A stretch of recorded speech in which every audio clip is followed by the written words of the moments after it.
సూక్ష్మ శరీరయానం from mundane to the magnificent అనే ఈ పుస్తకాన్ని రచించినది వేరా స్టెల్నీ ఆల్డర్. దీనిని తెలుగులోకి అనువదించిన వారు ఎం మాధవి గారు. ఈ 25వ భాగంలో 10వ అధ్యాయమైన అన్నిటికీ సమాధానం గురించి తెలుసుకుందాం.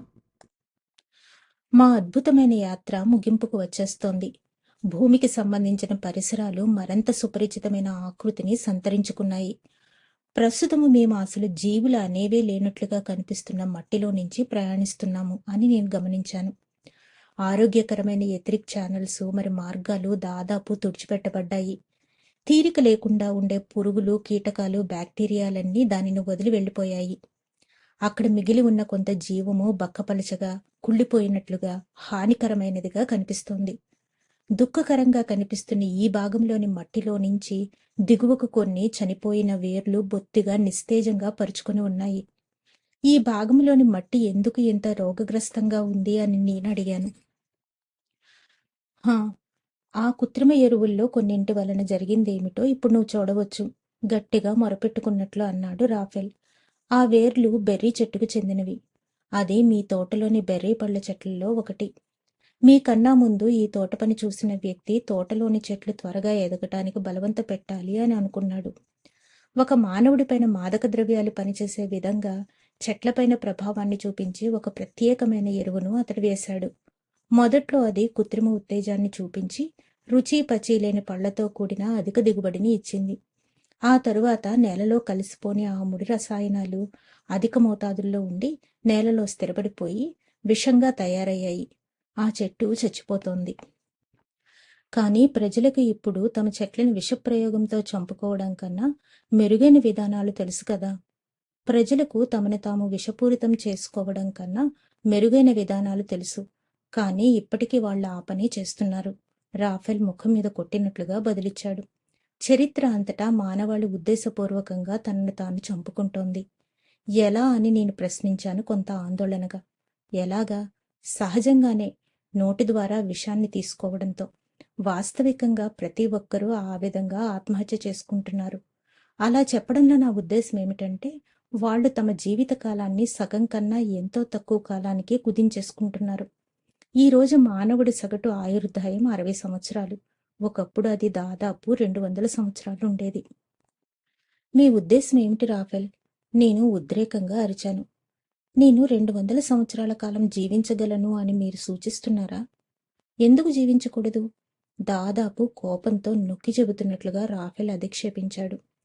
అయితే ఈసారి వాస్తవంగా కోపావేశంతో ఉన్న నన్ను తాను ఎదుర్కొంటున్నాను అని అతను తెలుసుకున్నాడు.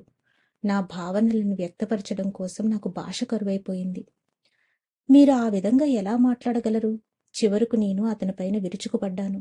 నేను మిమ్మల్ని విశ్వసిస్తాను అని, మీరు చెప్పిందంతా నమ్మడానికే ప్రయత్నిస్తాను అని తెలుసు కూడా మీరు అలా ఎలా మాట్లాడగలిగారు?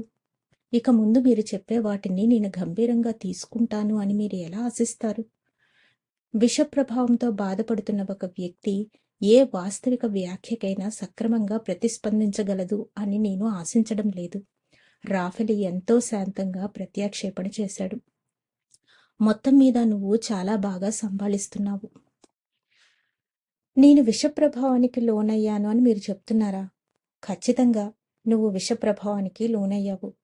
నువ్వు మిగిలిన వారు తింటున్నదే తింటున్నావు. అంతేకాదు, కొంతమంది విషయంలో విషం ప్రభావం చూపడానికి చాలా కాలం పడుతుంది, అంతే. రాఫెల్, దయచేసి, నేను దాదాపు విలపించడానికి సిద్ధంగా అన్నట్లున్నాను. దయచేసి మీరు దేని గురించి మాట్లాడుతున్నారో వివరించండి. అది ఎంతో సులభం. ఆ సామాన్య సత్యాన్ని గురించి తెలుసుకోవడానికి నువ్వు కేవలం బైబిల్లోని ఆరంభ అధ్యాయాలను చదివితే చాలు. వాటిలో మనకు చెప్పబడేది ఏమిటంటే, భగవంతుడు చెట్ల పండ్లను, గింజలను మానవుడికి ఆహారంగా ఉండడం కోసం సృష్టించాడు. మరి పచ్చికను, పచ్చని మొక్కలను జంతువులకు ఆహారంగా సృష్టించాడు. మానవుడి దంత నిర్మాణం ఒక గొరిల్లా లేదా కోతి దంత నిర్మాణం లాగానే ఉంటుంది. మరి అవి పలహారులు. ఏది ఏమైనా సృష్టి క్రమంలో ఒక సామాన్య వాస్తవం పేర్కొనబడింది. మానవుడు మాంసభక్షకుడుగా మారి తాను పవిత్రంగా సంరక్షించవలసిన తన సోదర జీవులైన జంతువులను చంపి తింటున్నాడు. ఆ విధంగా ప్రకృతి నియమాన్ని ఉల్లంఘించడం వలన అతని సహజసిద్ధమైన ప్రతిస్పందనలు అన్నీ ఆటంకపరచబడ్డాయి. అతని కోరికలన్నీ అప్పటినుంచి అస్వాభావికమైనవిగా తయారయ్యాయి. అతను ఎంతగా రోగగ్రస్తమైపోయాడు అంటే అతను ఏ విషయం గురించి స్పష్టంగా ఆలోచించలేడు. దక్షిణ రష్యాలో అతి కొద్ది మోతాదుల్లో శాకాహార భోజనాన్ని తీసుకోవడం ద్వారా తమ యవ్వనాన్ని నిలిపి ఉంచుకుంటున్న సన్నకారు రైతులు అనేక మంది ఉన్నారు అని, వాళ్ళల్లో ఒకరు 150 సంవత్సరాల వయసులో తన చిన్న పట్టణానికి లార్డ్ మేయర్ అయ్యారు అనే సుప్రసిద్ధ వాస్తవాలు సైతం ప్రజల్లో ఏ విధంగానూ స్పష్టమైన ఆలోచనలను జాగృతం చేయడం లేదు. ఒకవేళ మేమంతా ఫలాహారులుగా మారిపోతే కనుక ఎలాంటి వ్యత్యాసం ఏర్పడుతుంది? నేను తీవ్రమైన ఆసక్తితో అడిగాను. పండ్లలో ఎలాంటి విషమూ ఉండదు. మిగిలిన ఆహారాలన్నింటిలోనూ విషపదార్థాలు ఉంటాయి. పండ్లు శరీరాన్ని శుద్ధి చేసి తిరిగి బలపరుస్తాయి. పండ్లను ఆహారంగా తీసుకున్న వాళ్ళు వృద్ధాప్యం వల్ల బలహీనమవ్వటం అనేది ఎన్నడూ జరగదు. మానవుడి కోసం ప్రకృతి నిర్దేశించిన అసలైన ఆహారం పళ్ళు మాత్రమే. కానీ ఒకవేళ అది నిజంగానే ఆ విధంగా ఉంటే కనుక ఆ సంగతి ఎవరికీ తెలియదా? చరిత్ర అంతటా సుదీర్ఘకాలం పాటు అమోఘమైన ఆరోగ్యంతో విలసిల్లుతూ జీవించిన వాళ్ళున్నారు. మానవాళికి అటువంటి నిదర్శనాలు ఎన్నో చూపించబడ్డాయి. కానీ ఎవ్వరూ ఆ విషయాన్ని చూడలేనంత గుడ్డివాళ్లు కాదు. మానవాళి మాంసానికి, చిక్కుడు జాతి కాయలకు, వేయించిన పిండితో చేసిన మిఠాయిలకు, బీరుకు ఎంతగానో బానిసైపోయింది.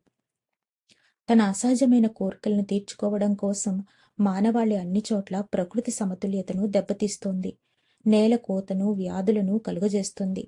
మానవాళి అవసరాలను తీర్చడానికి సృష్టించబడిన వృక్షాలని అంతు లేకుండా నరికేస్తున్నారు.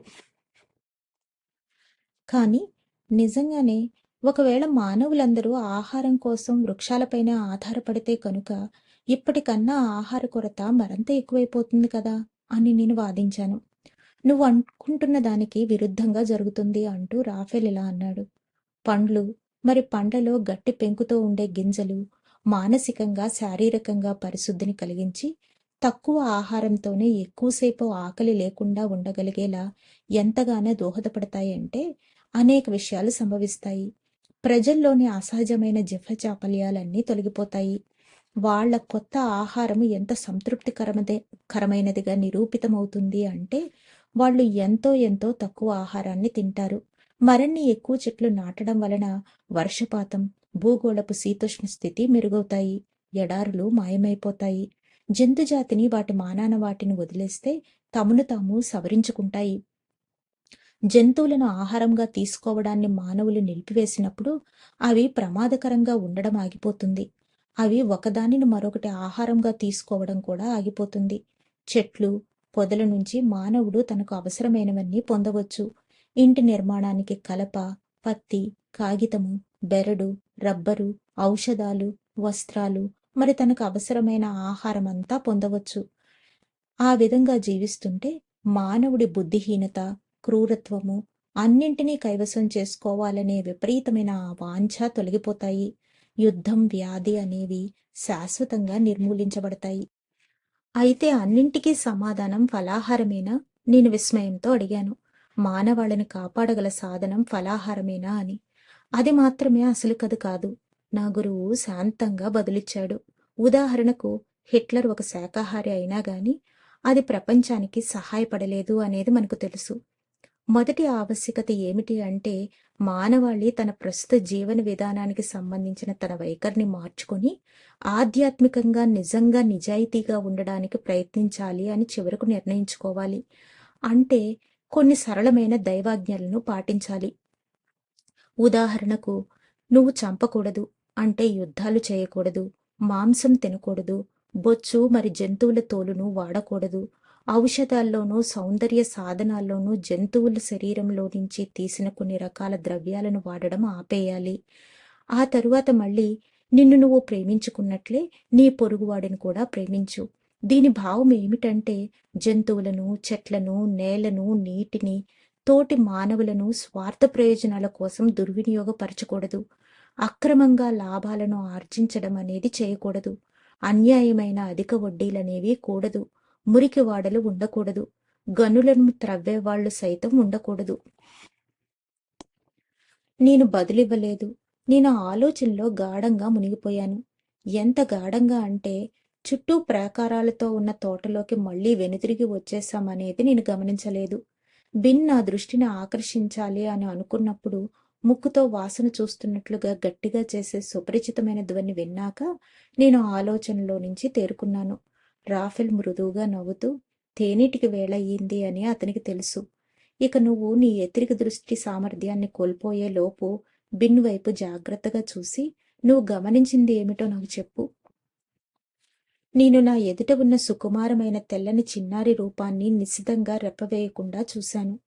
నేను బిన్ ఎతిరిక డబుల్ను చూడగలుగుతున్నాను. రాఫెల్ను మినహాయిస్తే నేను చూసిన అత్యుత్తమమైన ఎతిరిక డబుల్ ఇదే. జీవం తొణికిసలాడుతున్న వాడి అందమైన ఆరాను కూడా నేను చూడగలిగాను. అప్పుడు నేను అకస్మాత్తుగా బిన్ మెదడు నుంచి నా మెదడుకు పరుచుకుని ఉండి కొద్దిగా ప్రకాశిస్తున్న ప్రాణశక్తి తీగను చూశాను. దాని దిగువన తీవ్ర వేగంతో విద్యుత్ స్పందనలు ప్రవహిస్తున్నాయి. అవును, నువ్వు దానిని గమనించాలనే నేను కోరుకున్నాను, వెంటనే అన్నాడు రాఫెల్. సాధారణంగా అడవి జంతువులకు ఒక తర్కబద్ధమైన వ్యక్తిగత మనస్సు ఉండదు. కానీ మానవులు వాటిని మచ్చిక చేసుకొని శ్రద్ధ చూపించి పెంచినప్పుడు ఆ జంతువులు మానవులను ఆరాధించి ప్రశంసాపూర్వకంగా వ్యవహరించి మానవులతో సమానం అవ్వాలని తీవ్రంగా ప్రయత్నిస్తాయి. వాటి మానవ యజమానుల చేత ఆ జంతువుల్లోని మనస్సుకు చెందిన బీజం సత్తువను పొందుతుంది. ఆ మనస్సు వాస్తవానికి మానవ మనస్సు నుంచే వాటిలో పోషించబడి ఎదుగుతుంది. మరి మానవ మనస్సుకు అది ఒక రకమైన బొద్దుతాడు, మరి ప్రాణశక్తి తీగ ద్వారా నువ్వు ఇప్పుడు గమనిస్తున్నట్లుగా అనుసంధానించబడి ఉంటుంది. ఎంత అద్భుతం! నేను ఆశ్చర్యంగా అన్నాను. అయితే బిన్ లాంటి జంతువు, మరి వివేకం గల ఒక సర్కస్ గుర్రం లాంటి జంతువు సైతం వాస్తవంగా ఓ మనస్సును పెంపొందించుకుంటుందా? ధన్యవాదాలు మాస్టర్స్.